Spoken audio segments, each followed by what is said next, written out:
আমাদের এই আন্দোলন কোনো সাম্প্রদায়িক ইস্যু না, এটা মেধার ইস্যু। মোহাম্মদ রাকিব হাসান।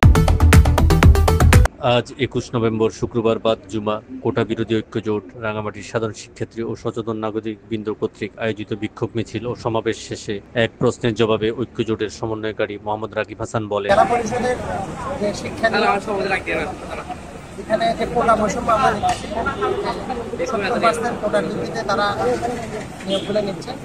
আমরা এখানে সবাইকে স্পষ্ট করে একটা বার্তা দিতে চাই, আমাদের যে আন্দোলন এটা কোনো সম্প্রদায়ের ইস্যু না, এটা সকল মেধাবীদের ইস্যু।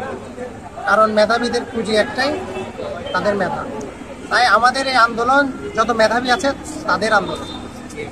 কারণ যাদের মেধা নেই তারা টাকা দিয়ে এই চাকরির নিয়োগগুলো নিয়ে তারা ওখানে যে শিক্ষার্থীদের শিক্ষা দেয়, আসলে এগুলো শিক্ষা না, এগুলো শুধু ঘুরি ফিরি বটল কল।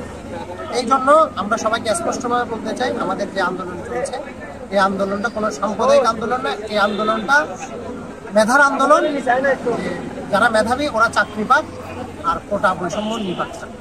বনরূপা পেট্রোল পাম্পের সামনে আয়োজিত বিক্ষোভ মিছিল ও সমাবেশে বক্তারা জেলা পরিষদের নিয়োগে 7% কোটা ও 93% মেধা নিশ্চিত সহ 6 দফা দাবি মেনে নিয়ে এই নভেম্বরের মধ্যেই সহকারী শিক্ষক নিয়োগ পরীক্ষা সম্পন্ন করার আহ্বান জানান। আশকুর রেহান ভূঁইয়া, সম্পাদক, সাপ্তাহিক পার্বত্য কণ্ঠ।